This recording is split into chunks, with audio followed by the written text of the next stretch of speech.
Sou eu de novo, hein? Vamos. Bom, objetivo, primeiro agradecer a presença de todos, né, que estão aqui conosco.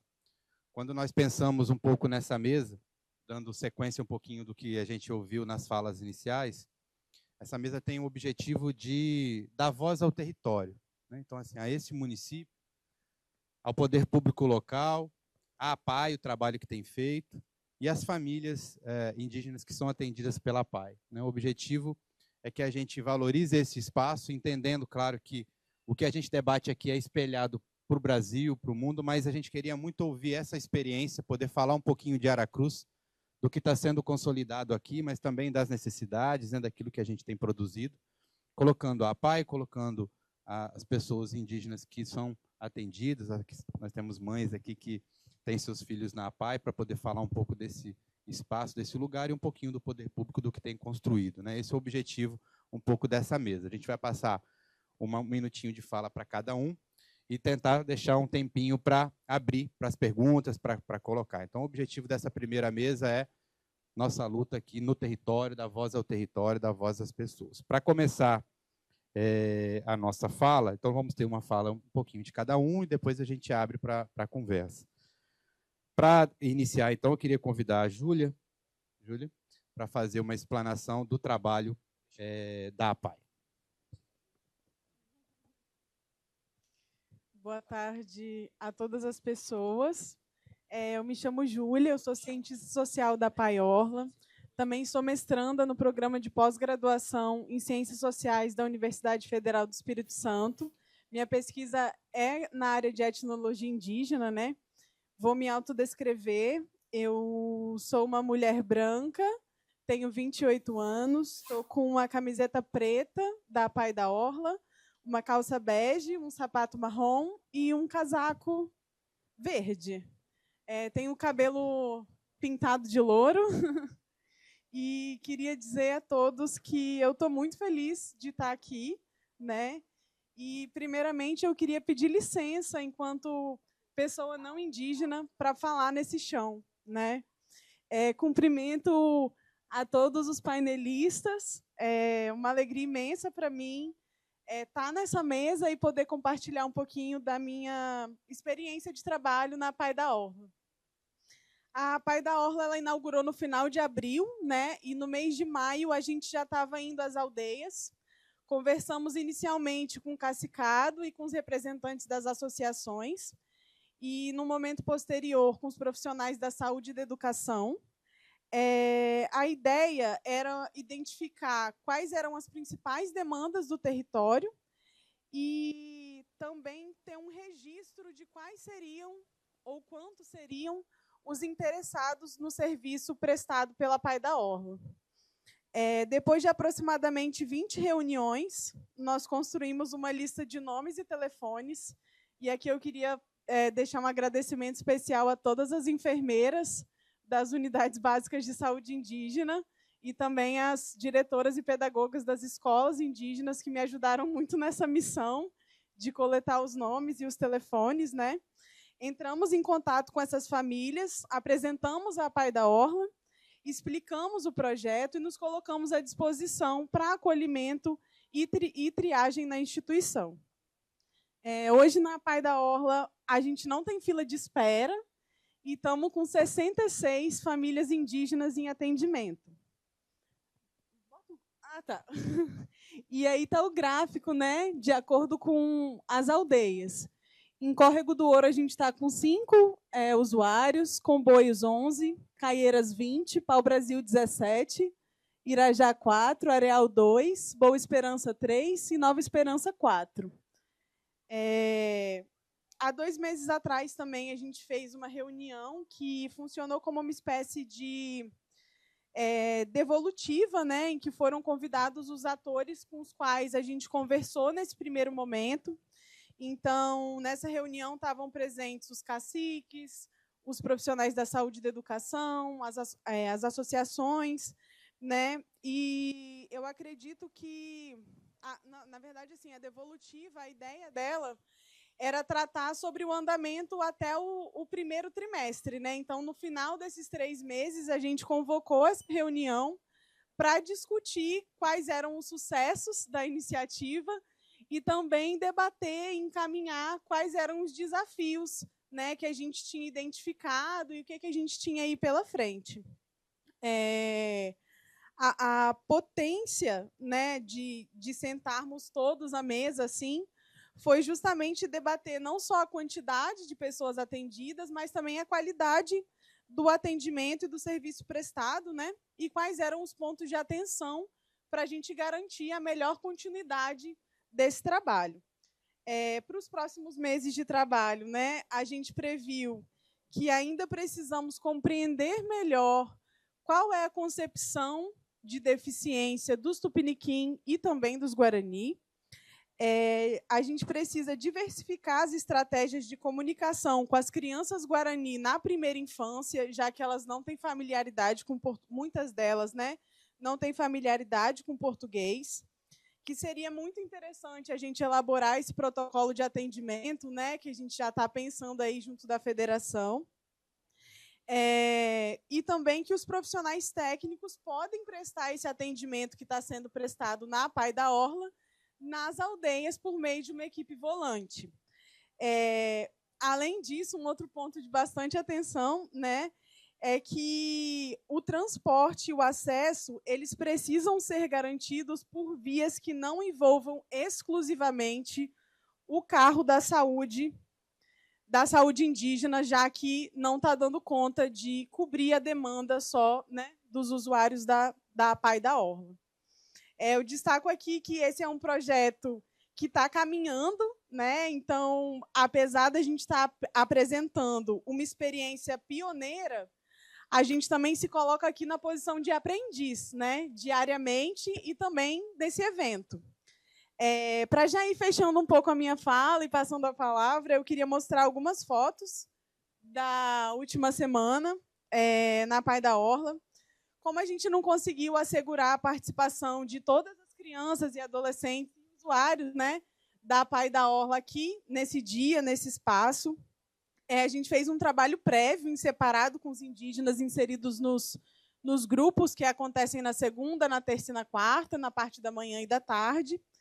E a ideia era começar a introduzir a temática abordada nesse seminário com os indígenas da Pai da Orla, né, por meio de 2 perguntas.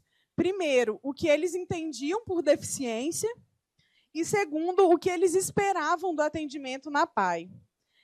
As conversas foram facilitadas pela psicóloga Júlia Meneghel, em parceria com os profissionais de outras áreas que atuam na instituição. E, além do debate, a gente trouxe algumas oficinas para que os usuários pudessem se identificar e se expressar por meio de alguma manifestação artística. Na segunda-feira, na parte da manhã e da tarde, a gente esteve na aldeia de Irajá, né, com o professor Fábio, com a Associação Amigos da Justiça e também com a Associação Aitupaíra, para realizarmos uma oficina de cerâmica. E o resultado foi muito positivo, né? As crianças adoraram o barro e adoraram o torno. E eu sempre digo que é sempre uma boa hora para a gente aprender com a terra, né? Na terça-feira de manhã, a gente contou com a participação da Jaque, que é a mãe do Theo, né, que é o usuário da Pai. Ela trouxe um pouquinho da sabedoria do genipapo e também dos grafismos indígenas para as crianças. E na quarta-feira pela manhã, a Uli, que é a mãe do Lorenzo e que, por sorte, está aqui na mesa, nos ensinou sobre a potência das sementes e também do artesanato. Já na quarta-feira à tarde, o papo foi com o Josias, que nos contou sobre a musicalidade guarani e tudo aquilo que a música guarani conecta, né? É isso, pessoal. Eu agradeço muito a atenção de todo mundo. Eu estou à disposição para eventuais dúvidas. Se não der tempo aqui no painel, podem me parar no corredor. Sou uma pessoa muito acessível, eu gosto muito de conversar. E é isso. Muito obrigada.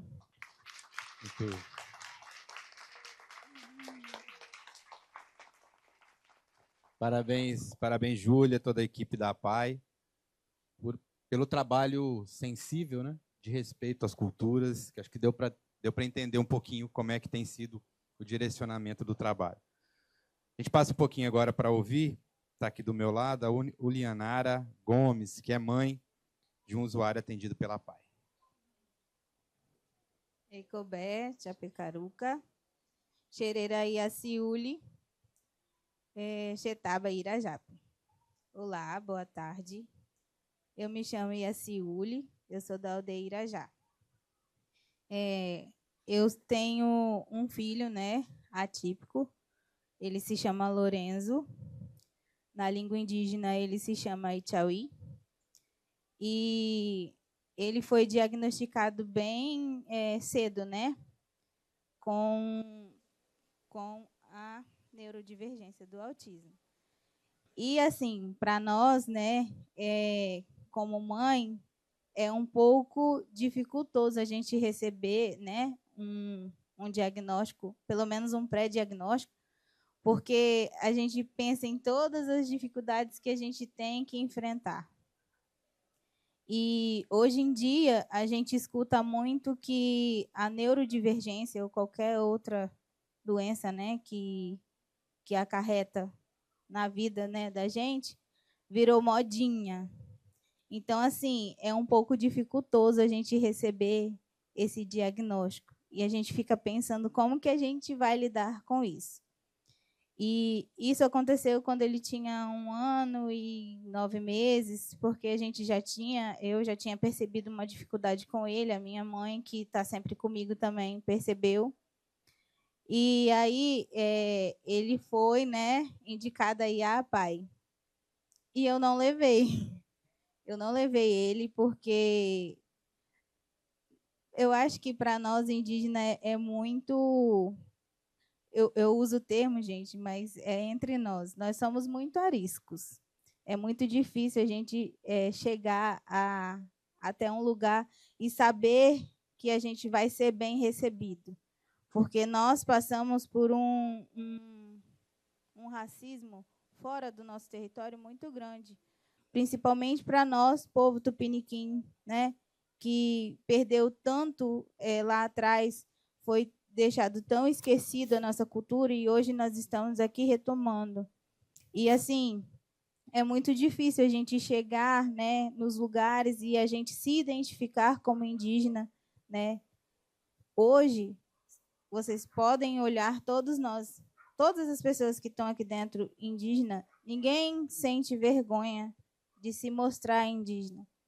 Mas há 10 anos atrás, ninguém, assim, eu falo, porque a gente se escondia mesmo pelo fato da gente chegar nos lugares e não ser bem recebido. E hoje em dia isso ainda acontece.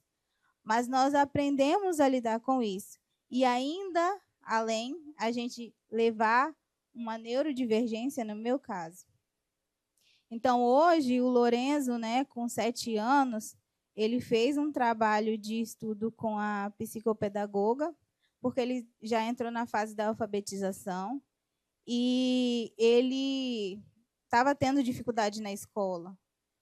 E eu estava percebendo isso dentro de casa, porque eu sempre fui uma mãe presente. Eu também tenho uma outra filha, né, de 11 anos, e eu percebia que tinha umas dificuldades dentro de casa. E dentro desse quadro, eu acabei sendo também diagnosticada com autismo, né? TDAH e o TAG, né? O transtorno de ansiedade generalizada. Então, para mim, era muito difícil. Eu acho que Júlia lembra que eu cheguei dentro do... Tem 1 mês e meio, mais ou menos, que eu entrei na PAI com ele. Eu fui muito bem recebida, muito.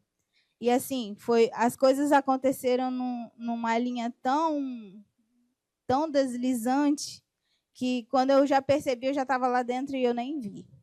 Então, assim, hoje, eu, como atípica, eu, como mãe atípica, nós somos muito bem acolhidos dentro da PAI. E dentro desse recurso que eu acessei, eu também estou agora ajudando mais algumas pessoas que também têm dificuldade de entrar. Não dificuldade da PAI aceitar, mas a dificuldade de chegar lá. Porque nós temos medo. temos medo do diagnóstico, nós temos medo do acesso, nós temos medo de como nós seremos recebidos dentro desses espaços. E eu tenho muito a agradecer, porque hoje meu filho fica contando os dias para chegar o dia dele ir para lá. E, assim, se eu estou... Essa semana passada foi uma semana muito corrida de trabalho para mim, porque eu sou artesã, eu sou formadora educacional também, faço a parte da cultura dentro da Prefeitura de Vitória, né, para mostrar a nossa cultura dentro das escolas, que é uma coisa muito importante também da gente levar.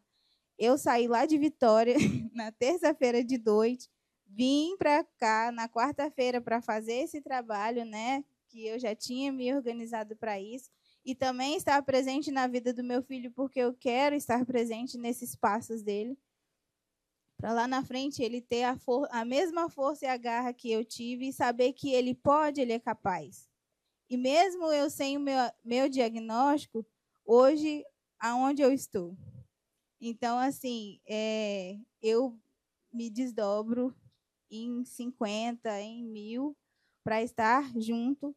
E eu quero falar com vocês da PAI. Conte comigo para o que vocês precisarem, porque eu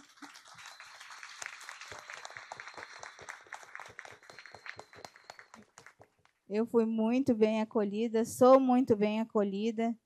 As crianças, quando chegam lá, também já me conhecem muito, eles brincam, eles querem aprender, eles têm curiosidade. Isso, para mim, é magnífico. Falar da minha cultura, saber que eu estou num lugar muito bem recebida, é maravilhoso.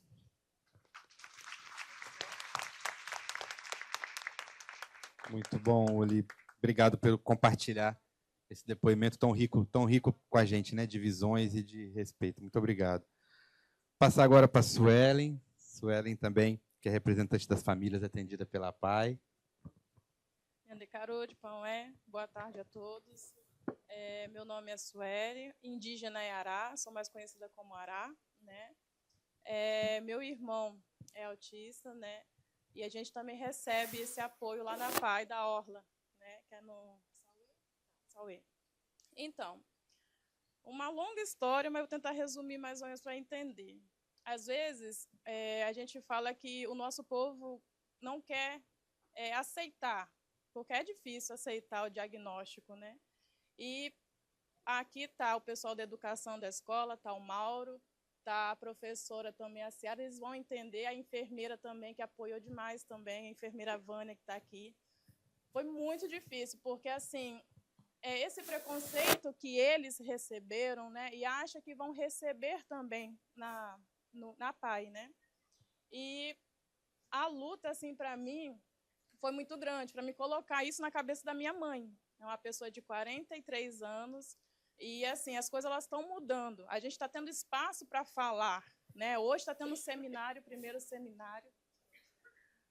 Hoje está tendo o primeiro seminário aqui, né, no território indígena. Isso já é uma luta, né, muito grande para o povo tupiniquim guarani.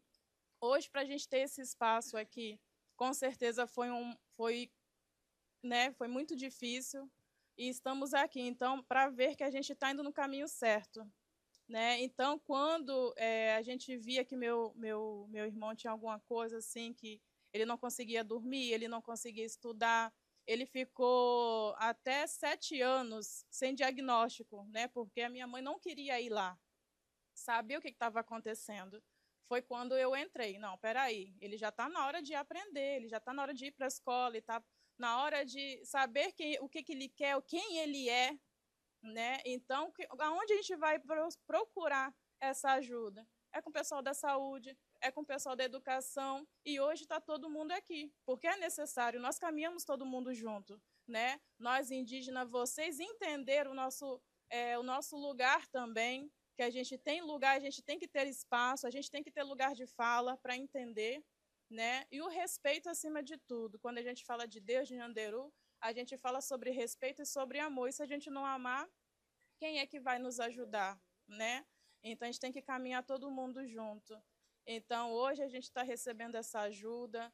Meu irmão entrou, né, com 8 anos na AMAIS, depois foi encaminhado para a PAI.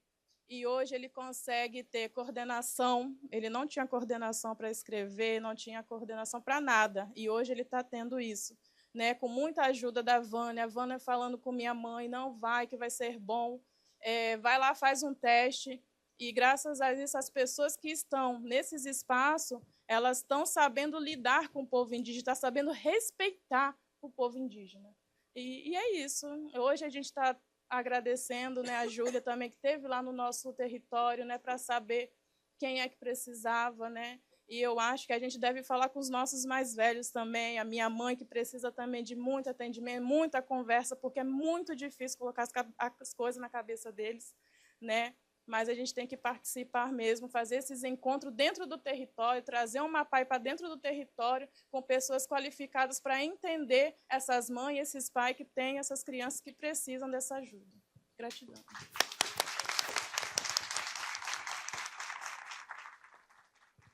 Muito rico o depoimento de vocês, porque sinaliza que a PAI está no caminho certo daquilo que a gente falou um pouquinho, né? Que é a base para qualquer ação, que é o respeito, respeito à cultura, respeito ao olhar. Eu acho que nós estamos no caminho certo. Que bom que vocês estão encontrando esse olhar e esse caminho na PAI, né, Gil? Que significa que nós estamos, né, Léo, como movimento no caminho certo. Ouvi um pouquinho o Poder Público Municipal, o que tem conseguido construir de olhar para essa pauta. Queria convidar para fazer a sua colocação nossa secretária municipal de Desenvolvimento Social de Aracruz, a Rosilene Felipe. Boa tarde a todos e a todas. Fazer minha autodescrição.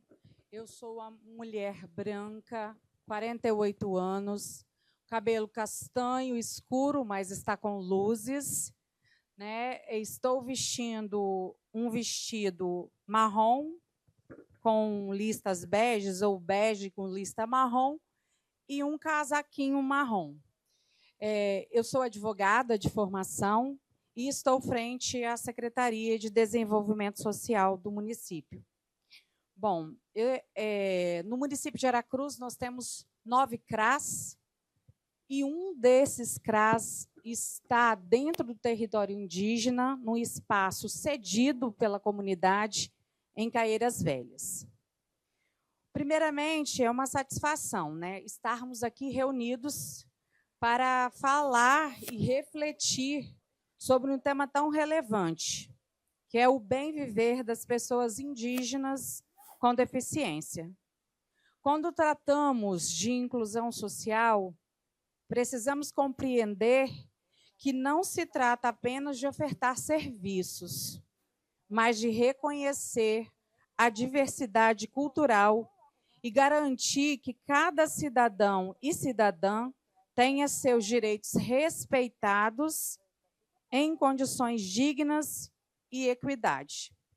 Pensando nisso, o município de Aracruz, junto com o nosso prefeito, doutor Coutinho, o nosso vice-prefeito Beto e o nosso representante aqui da Câmara da Comunidade Indígena, Wilson Jaguareté, tem buscado, né, a construção de um prédio para a aplicação do CRAS indígena em uma sede própria. Como eu coloquei, ele é cedido, né, pela comunidade de Caieiras Velhas. Então, o prefeito determinou, né, Wilson, que a gente tem que lançar o edital aí de licitação dessa construção, dessa unidade, então, sendo uma das prioridades dessa secretária, lançar, junto com a Secretaria de Obras, porque eu não tenho competência técnica para analisar nada de obras, então, a licitação desse prédio público. Então, isso já é um compromisso do nosso prefeito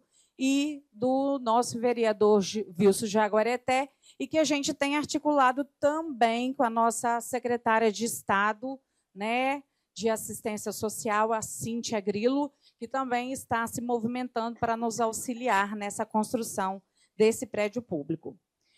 Bom, nesse olhar voltado às comunidades indígenas, os desafios enfrentados pelas pessoas com deficiência que fazem parte dessas populações tradicionais, estamos desenvolvendo dentro do CRAS o PAIF com o caderno, uma tipificação nacional voltada à população indígena. Porque a gente tem que trabalhar de acordo com a cultura, né? Respeitar as tradições. Outro ponto fundamental que é necessário é a forma de organização de vida dessas comunidades.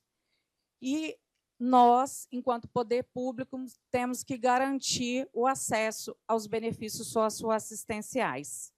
Nosso desafio, enquanto gestor, é seguir avançando na construção de uma política pública de assistência social que não seja apenas normativa, mas que realmente promova o bem viver, respeitando identidades, assegurando acessibilidade, combatendo desigualdade e garantindo a cada pessoa a sua independência, independente da sua origem ou condição. Desta forma, para que tenham acesso à oportunidade e dignidade. Bom, enquanto o serviço de assistência social, nós somos a porta de entrada para o BPC, né, que é um benefício de prestação continuada, que é do INSS, mas a porta de entrada é através do CRAS. A pessoa tem que ter o laudo médico, né, ter o cadastro único. Então, eu coloco a equipe do CRAS indígena à disposição de toda a comunidade. Também me coloco à disposição, Wilson, para que a gente possa ultrapassar as barreiras, né? E aí eu vou colocar um dado que me chamou a atenção, porque há muito tempo a gente não recebia o formulário de BPC na escola. E aí nós temos 66 crianças, né, atendidas na Pai da Orla, mas no BPC na escola nós só temos 6 crianças com o benefício. Então, aí fica aí o nosso alerta para que a gente possa, tanto quanto saúde, educação e, principalmente, nós da assistência, poder captar essas crianças, essas famílias e verificar se realmente elas não têm direito, né, seguindo as diretrizes do INSS. Então, eu me coloco à disposição. Obrigada.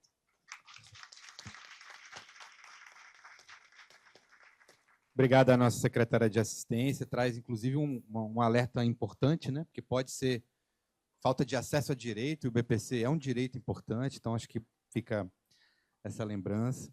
Queria passar a fala agora para a nossa secretária municipal de saúde, a Rosiane Scarpati. Boa tarde a todos. Vou fazer minha autodescrição. Sou mulher, sou baixa, branca, cabelo castanho escuro, uso óculos, estou de calça preta, sapato preto e uma blusa marrom listrada com branco e um pouquinho de cinza. Nós iniciamos a gestão em 2021. Nós tínhamos uma rede de deficiência extremamente precária no município, para não dizer inexistente. E aí nós começamos a construir políticas públicas com a parceria da Secretaria Estadual de Saúde, do nosso governador Casagrande. E aí nós conseguimos ir organizando a rede, porque não tinha nenhum serviço organizado. Então, nós ampliamos a cobertura de atenção primária com as equipes multiprofissionais, que é psicólogo, fisioterapeuta, nutricionista.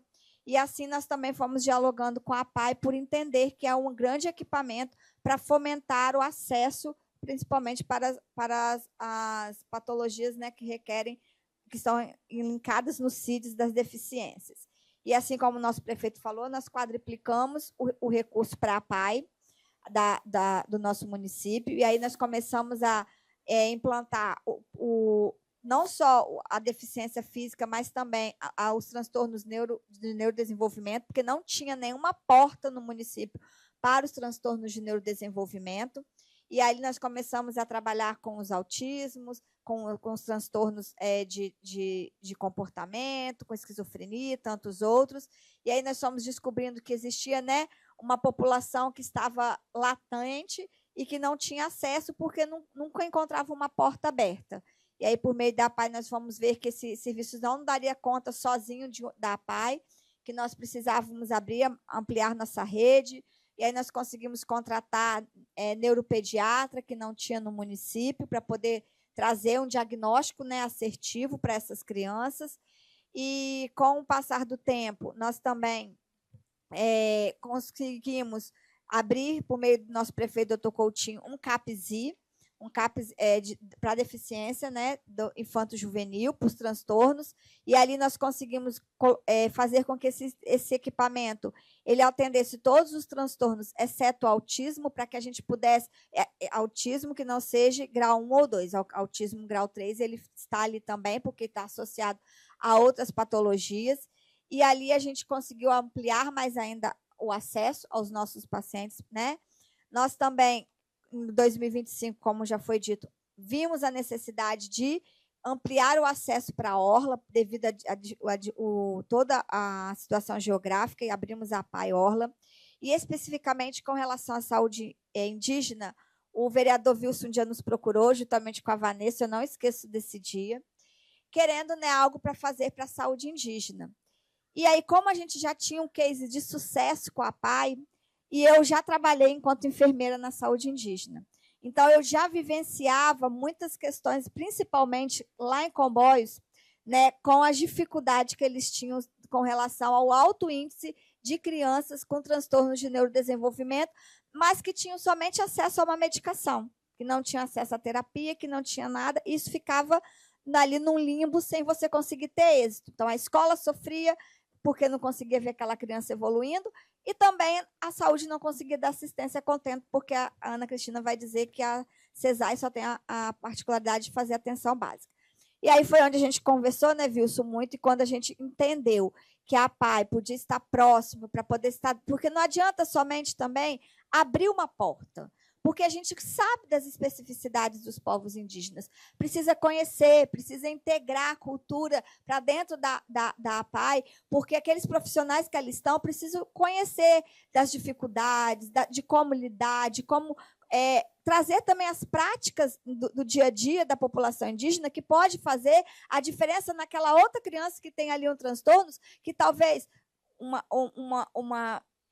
artesanato com uma semente, ele vai refinar uma habilidade que aquela ali, de uma criança que está adormecida. Então, a gente dialogou muito com o Vils, com a Vanessa, e aí a gente levou essa proposta para a Jucinéia, e com certeza a Jucinéia abraçou. Então, o nosso propósito, né, Wilson, não era simplesmente só abrir uma porta, mas fazer que a voz dos povos tradicionais também fosse tida dentro de um espaço coletivo onde estava se discutindo a inclusão. E aí a gente está tendo esse êxito, e aí isso não é um mérito da Secretaria de Saúde, não é um mérito do prefeito, da APAI, do Vils, mas é um mérito dos povos indígenas que estão ali dentro, construindo o seu espaço, fazendo a diferença. E aí, assim, nós estamos construindo, e agora o Arthur nos deu a graça, né, notícia de que a nossa proposta de habilitação do Ser 2 na APAI já está com uma diligência positiva pelo Ministério da Saúde. Então, nós vamos conseguir avançar ainda mais, né, para que a gente possa ampliar nossa rede cada vez mais, com o apoio do nosso prefeito, que é médico. Então, eu tenho uma, né, Rose? Ele fica um pouquinho de ciúme comigo, porque quando eu peço, ele me ajuda, né? Então, a gente não vai pegar, né? Porque muitos municípios, né, ou gestores, eu tenho um recurso federal, então eu diminuo contrapartida municipal. Não, a gente utiliza a contrapartida federal para que a gente consiga ampliar ainda mais a nossa oferta, porque é assim que a gente quer, assim que a gente almeja. Nós precisamos fazer com que todos possam ser assistidos, não só no âmbito da deficiência, mas em todo o processo do cuidado da saúde dos nossos munícipes. Obrigada. Muito obrigado, nossa secretária. Já trouxe notícia boa, porque nós já aproveitamos a presença do Arthur, né, para não perder o bom.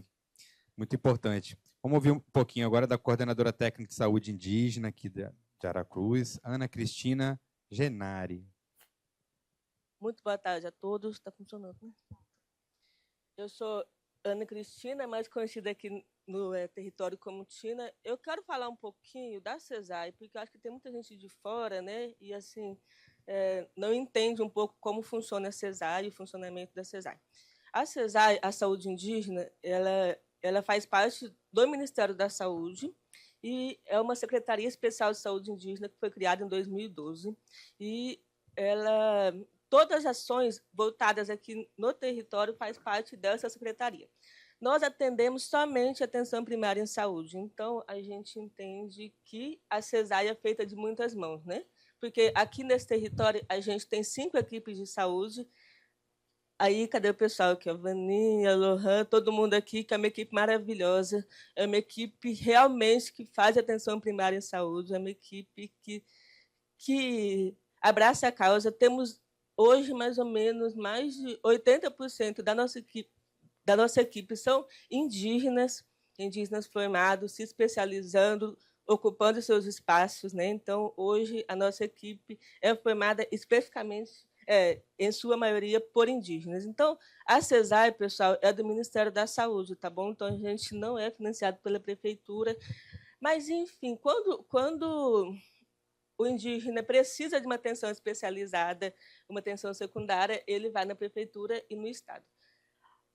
A gente é conhecido como o primo rico do DICEI, né? Mas por que nós somos esse primo rico? Porque a gente tem uma boa conversa, a gente tem uma prefeitura que apoia, a gente tem uma prefeitura que entende que precisa ser parceira da saúde indígena, a gente tem o Estado também está aqui presente hoje, o coordenador da atenção primária, acabei de ver ele aqui, está aqui presente hoje também, tive uma reunião com ele hoje cedo. Então, assim, esses diálogos são importantes. Enfim, a criança com deficiência, o primeiro impacto é na saúde, o primeiro contato que a gente tem é na saúde indígena. Então, a gente vê que essas crianças, essa equipe, a um passado não muito distante, ficava bem ansiosa. O que fazer? Pegava uma criança com que é uma criança com uma dificuldade, o que fazer com essa criança? A gente tinha essa dificuldade de acesso mesmo na PAI que o prefeito mencionou, e aí ficava aquele anseio, aquela criança sem uma... Nossa, Deus me chama. Sem uma terapia que ele precisa, ficava uma criança isolada da comunidade, né, gente? A gente sabe hoje uma criança que tem autismo tem uma sensibilidade auditiva que não pode participar de uma roda de tambor. Aquela criança não pode participar dessa cultura que move eles, né? Que move toda essa comunidade. A criança fica isolada. E aí? O que a gente vai fazer com isso, né? Então, esse era o anseio da equipe. Esse era o anseio dos enfermeiros, do agente de saúde que ia lá na casa, que vai na casa dele todos os dias. O que fazer com essa criança, né? Vamos deixar ela isolada? Ela vai ser isolada cada vez mais no cantinho dela lá. Enquanto isso, tem uma roda de tambor, tem maracá tocando e ele não consegue se envolver. Entendeu? Então, a PAI veio como um bálsamo, né, que a gente fala assim, para a gente conseguir que essa criança seja integrada, que essa criança não só aprenda a ler e escrever, mas que ela entenda que tocar um tambor faz parte da cultura dela, faz parte do ser dela, né, faz parte dela. Então, assim, muito obrigado, porque, assim, não está perfeito? Não está perfeito, temos dificuldade com o transporte, né? Hoje, a saúde indígena faz esse transporte sanitário, mas a gente temos dificuldades. Mas eu acho que é isso, né? Se a gente ficar, tipo, não vamos fazer nada, vai para frente. Com todas as dificuldades, estamos indo.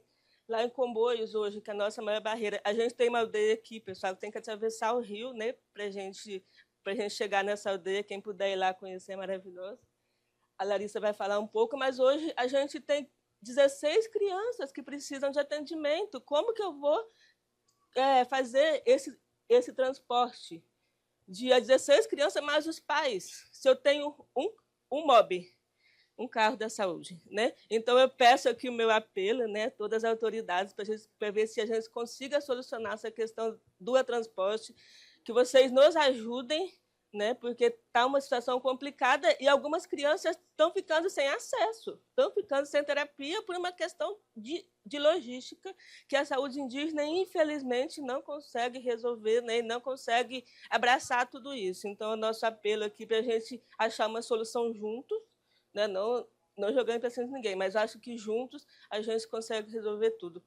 Tá bom, pessoal? Então, eu acho que é isso. A saúde indígena estava precisando, né, disso. A saúde indígena estava ansiando, né, por essa ajuda, porque nós somos atenção primária, a gente não consegue contratar equipe, né, para estar lá dentro. Então, muito obrigado aí, né, Rose, muito obrigado, prefeito, por essa ajuda sempre. Obrigado, Ana, por trazer esse relato importante, né, de um braço importante, que é da saúde indígena. Vamos ouvir agora a nossa pedagoga do setor de educação especial inclusiva do município de Aracruz, a Andressa Ângela Pandolfo. Boa tarde.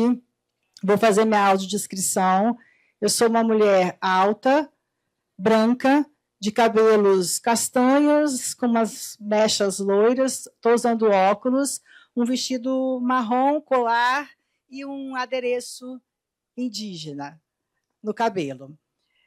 Eu trabalho atualmente no setor de educação especial inclusiva, sou pedagoga da rede municipal, e nós, em primeiro lugar, queremos agradecer a oportunidade de participarmos da discussão desse seminário desde o primeiro momento, né, quando a Júlia nos contactou e nos convidou para participar da reunião, onde iniciou o diálogo da possibilidade da execução desse seminário, né? Foi um prazer muito grande e nós vislumbramos realmente isso acontecendo aqui no município. Na nossa rede municipal, hoje nós temos 54 escolas, nós atendemos mais de 16 mil alunos. Desses alunos, 1.127 são alunos especiais, alunos com deficiência. Nas escolas das nossas aldeias, as escolas indígenas, nós contabilizamos 36 estudantes atendidos pela nossa rede municipal. Então, esses alunos, eles estão na PAI, eles estão na saúde, na assistência, mas eles também estão dentro das nossas escolas municipais. E aí a gente tem que realmente pensar juntos, e que bom que os laços entre a Secretaria de Educação e a PAI estão cada vez mais estreitos e a gente consegue dialogar e consegue caminhar em parceria, né? Esses números que eu citei, parece assim, nossa, ela está falando em números, mas a gente precisa falar dos números para pensar na qualidade que nós temos que dar a esses números, porque esses números são pessoas com deficiências que precisam ser atendidas nas suas especificidades. E aqui, nesse momento, a gente está falando que eles serem atendidos também na sua cultura, na sua origem, quando nós falamos dos povos indígenas, dos povos originários. E, nesse momento, a gente também se coloca naquele lugar lá do início que muitos falaram, né? Como é que a gente não tinha pensado nisso ainda? Porque as salas de educação especial, elas estão nas escolas, nós temos os professores das escolas, mas muitas vezes nós não estamos munidos daquele material, daquele equipamento, daquela acessibilidade que o nosso estudante da aldeia, nosso estudante das escolas indígenas necessitam. E o seminário e essas discussões trazem luz para isso, para nós, que muitas vezes a vida vai passando e o dia a dia da escola vai passando e, às vezes, as reflexões não chegam. E a gente está aqui, nesse momento, podendo refletir. No município de Aracruz, nós tivemos grandes avanços. Nos últimos anos, 5 das nossas escolas indígenas receberam recursos do governo federal para equipar salas multisseriadas, né, para fazer melhorias nessas salas.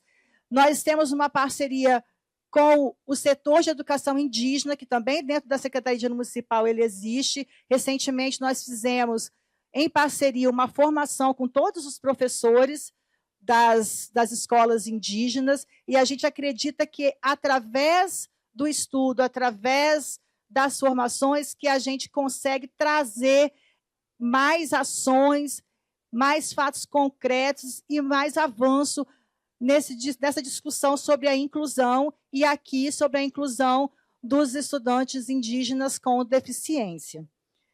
E a gente tem desafios. Desafios porque, como nós temos as aldeias, a questão bilíngue, nós termos esse profissional capacitado para lidar com esse público, o acesso desses profissionais a essas escolas, que muitas vezes é dificultado pela logística do território, mas a gente acredita que esse trabalho está sendo muito bem discutido, está se estreitando e a gente vai avançar positivamente. E Aracruz, com essa grande presença de povos indígenas, ele tem um potencial imenso de se tornar uma referência na educação especial voltada para a população indígena.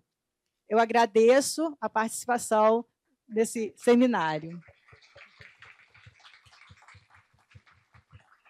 Muito obrigada, Andressa, e obrigado também pelas contribuições, né? Nós construímos coletivamente esse momento. Passa, Ana, você quer fazer um... Só para falar uma coisinha, que eu também sou deficiente, tá, gente? Eu sou deficiência auditiva, então a CESAI tem sido... me deu oportunidade, né, de ir a trabalhar sendo deficiente, tá bom? Vamos passar a fala agora para a diretora da Escola Dorvalina Coutinho, a Larissa. Dorvelino? Dorvelina. Eu errei o nome da escola, hein? Dorvelina, a Larissa Duarte Florencio. Boa tarde a todos. Primeiro, gratidão, né, aqui à nossa comunidade, parentes, né, Tupiniquim, aqui de Pau-Brasil, por esse momento de acolhimento. Eu falo que é um marco na educação, né, que é saúde e educação juntos. A gente precisa caminhar juntos, unidos, dessa junção aqui de tantas mãos, né? E eu venho dizer o seguinte: estou há 19 anos na educação, parece que eu tenho muito mais, sabe? Sou professora com muito amor, com muita alegria. Estou há 4 anos na direção escolar, ali da EMF Dorvelina Coutinho, na aldeia de Comboios, onde a gente tem uma especificidade aí, que é o rio, né? Mas eu falo que o rio ele não pode ser esse divisor, né? Os nossos estudantes, as pessoas com deficiência, seja ela qual for, ela precisa de ter esse direito, né? De ser oportunizado o acesso, tá? Então, é com muita alegria que eu venho compartilhar, né, como que a escola Dorvelina Coutinho ela foi oportunizando a visibilidade de pessoas com necessidades educacionais específicas, porque a gente tem as pessoas com deficiência e a gente tem um número muito significativo de pessoas com transtorno opositivo desafiador também, que muito nos desafia, né, porque são pessoas, são crianças, né, e por trás dessas crianças tem as famílias, né, que almeja que eles também tenham garantia, que eles aprendam, né, que eles leiam, que eles se interajam, assim como todos os demais conseguem acompanhar nesse processo. E como que iniciamos, né, esse processo da educação inclusiva na Escola Dorvelina Coutinho? Porque foi a primeira escola que identificou um número muito significativo, né? E aí trago aqui a importância que a escola tem para a comunidade, né? Para a comunidade, para aquelas crianças, para os nossos líderes, para os nossos anciãos e principalmente para as pessoas que têm deficiência, para aqueles estudantes. E aí eu trago também a visão do nosso projeto político-pedagógico, que a missão e a visão ela é pautada no ensino com qualidade para todos, né? E nós somos da educação escolar indígena, diferenciada, específica, e a gente precisa também oportunizar os outros conhecimentos para os nossos estudantes, né? Junto às demais comunidades, numa perspectiva de transformação. E aí, quando a gente vai no PPP e a gente observa que os nossos estudantes e as famílias, muitas das vezes, vinham e falavam por que o meu filho ou a minha filha não aprendeu a ler e a escrever ainda. A gente também ficava se questionando, né? Porque é direito de todos. Mas aí a gente precisava ter, né, uma bagagem aí de experiência, de formação, de informação, dado a esse PPP que nos traz esse ensino de qualidade, né? Então, dado a esse ensino de qualidade, a nossa escola, ela atende a modalidade da educação infantil do grupo 4, do grupo 5, atendemos também a turmas de 1º ao 9º ano. Também temos outro desafio, as nossas turmas são todas multisseriadas. É 1º e 2º ano junto, é 3º e 4º ano junto. Dessa vez, né, nós temos na nossa comunidade escolar ali, dentro de tantos anos, a turma do 5º ano, sozinha, unificada. Mas por que essa turma está sozinha, unificada? Porque é uma turma que a gente também tem um número muito significativo de prejuízos na aprendizagem, considerando que nós temos o público do transtorno opositivo desafiador, né? Quando a gente fala da pessoa com deficiência, nós temos esse público também que nos chama a atenção, né? E aí temos 6º e 7º, tem 8º e 9º, e aí nós temos 94 estudantes. E se falando do público-alvo, nós temos aqui um quantitativo de 25 estudantes, 6 com deficiência e os demais com os transtornos aí que nos desafia, que é o TOD, que é o déficit de atenção, que é a hiperatividade, que é a dislexia, né? Que eles também têm o direito de aprendizagem. E aí, com o passar do tempo, aí a gente vai, eu fiz um checklist aqui, porque é um processo para vocês entenderem de como que nós identificamos o ensino-aprendizagem como um direito de todos. Todos, como se antes de 2005, os nossos estudantes eles não tinham acesso à escola. Eles ficavam em casa. Porque, além do mais, por ser uma questão do solo arenoso, da dificuldade do acesso, de não ter um transporte que atendiam, o transporte era de barco, ora de um trator, ora com uma carrocinha adaptada, mas que também nunca deu certo. E essas vidas ficavam em casa, as famílias pedindo socorro. E aí, nesse decorrer, né, com as políticas, com a busca da família também, 2006 em diante tem uma ruptura. As famílias não, eu quero o meu filho na escola, a gente vai precisar encontrar o jeito, né? Então, a partir de 2006, a gente tem aí o acesso, as famílias se organizando, mobilizando para os estudantes ter acesso à escola, mas não é somente ter acesso à escola, é direito a aprender a ler, escrever, porque eu sempre digo, a função da escola sempre vai ser de ensinar o estudante a ler e escrever. Fazemos o ajustamento, trabalhamos outros valores, né? Isso a gente não deixa, mas trago aqui, nesse tempo, essa ruptura.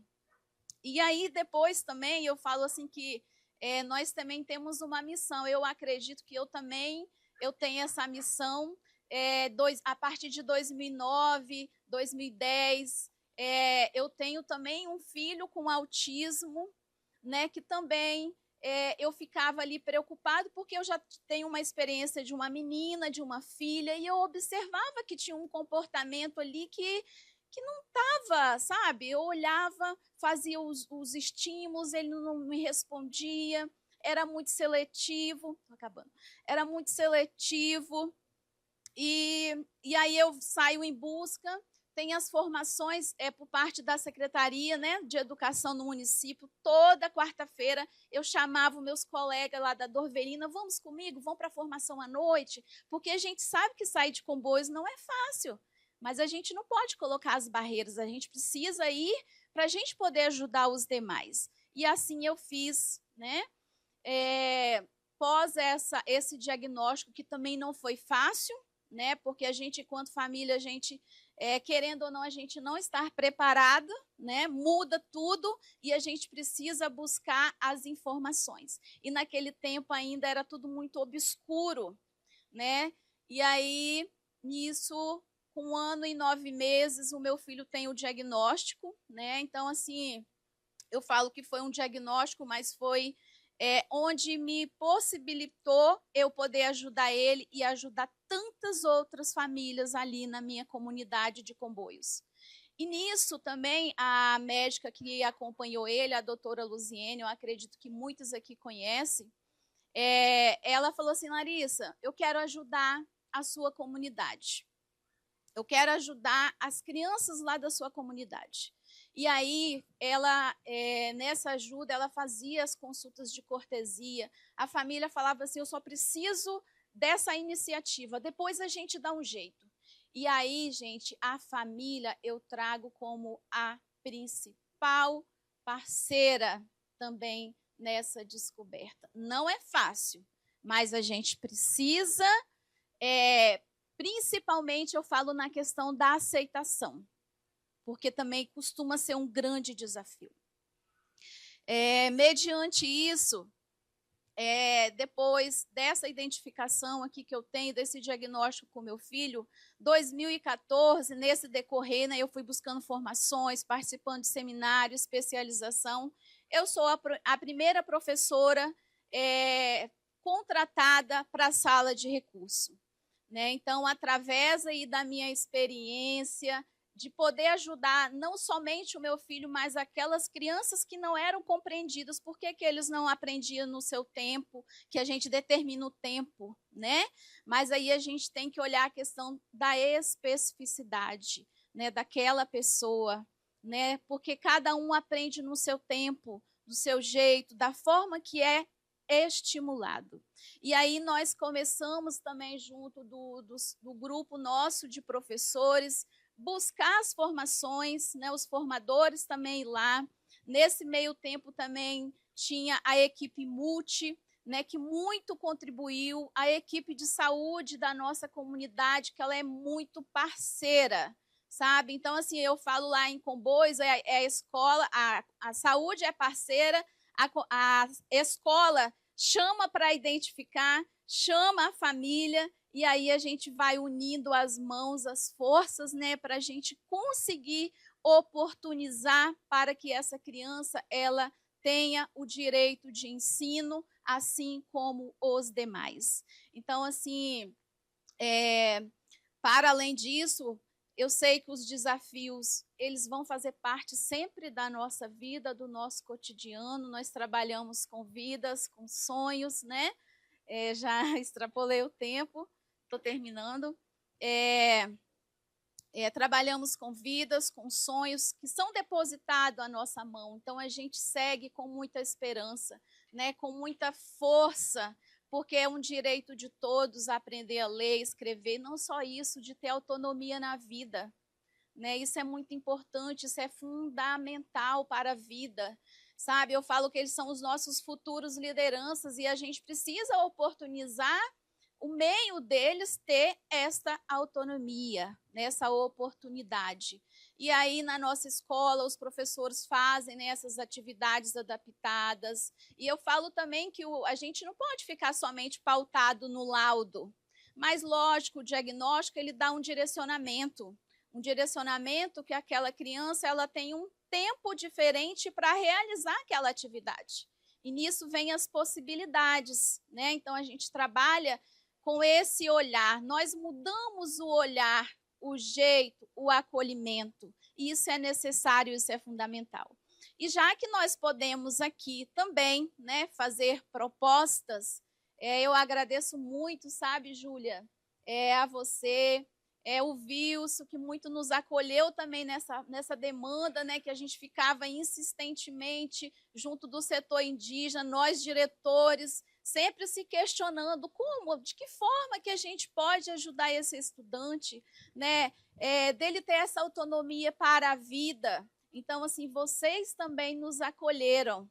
Então, o que a gente precisa, vocês que estão aqui nesses segmentos, né, de representatividades, a gente precisa da garantia. A gente não precisa só de uma avaliação neuropediatra, a gente precisa da continuidade dessas terapias, sabe? Então, assim, que vocês consigam aí, né, dar continuidade, porque está dando certo.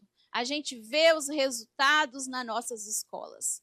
E peço também esse cuidado, eu falo assim, a gente precisa ter esse cuidado com a nossa saúde. A gente cuida de tantos, a gente cuida dos estudantes, mas as famílias também precisam de cuidado. Nós, da equipe da escola, precisamos de cuidado, cuidar da nossa saúde mental. E aí, quem que pode nos acolher, nos ajudar, né? Então, eu gostaria muito, eu falo pela questão muito específica de Comboios, eu gostaria muito que a nossa escola, não somente a nossa escola, mas eu digo pela questão da dificuldade do acesso, de ter a equipe psicossocial na nossa escola. Naquela época, se a gente conseguiu avançar, porque nós tínhamos a equipe multi. Então, assim, considerando essa questão tão específica, nós precisamos desse apoio. Então, eu deixo aqui essa proposta, esse encaminhamento, que vocês nos ajudem, porque a gente não cuida somente, né, dos sonhos, a gente cuida, a gente vai seguir esperançosos. Tá? Então, eu deixo aqui esse encaminhamento, né, em nome da escola, em nome de todos os meus colegas aqui, diretores das escolas indígenas. E meu muito obrigada. Obrigado à diretora Larissa por compartilhar uma experiência viva, né, que está acontecendo em território. Acho que foi rico, né, toda essa explanação, a gente poder dar voz, ouvir quem vivencia o dia a dia das relações e sobre múltiplos olhares, né, o olhar do poder público nas suas diversas dimensões, educação, saúde, assistência social, o olhar da PAI e essa intenção muito potente de construir um olhar acolhedor, respeitoso com a cultura e acolhedor para essa população, e os relatos muito fortes das duas mães que trazem a vivência, trazem para nós, reforçam o que nós ainda precisamos desconstruir, né, Ana, sobre capacitismo, né, sobre a visão ainda muito preconceituosa que as pessoas têm, infelizmente, não só sobre deficiência, mas também sobre população indígena, né? Nós precisamos coletivamente desconstruir essa relação e construir uma relação balizada em outro princípio, um princípio do respeito, um princípio da atenção à pessoa, a centralidade do cuidado da pessoa. Então, muito rica, agradeço muito a presença de todos vocês, a fala de todos vocês nessa nossa primeira mesa, e que a gente possa, juntos, conseguir continuar construindo caminhos melhores para todos. Muito obrigado, gente. Mais uma vez, agradecendo aos painelistas, né, desta primeira mesa, também ao mediador.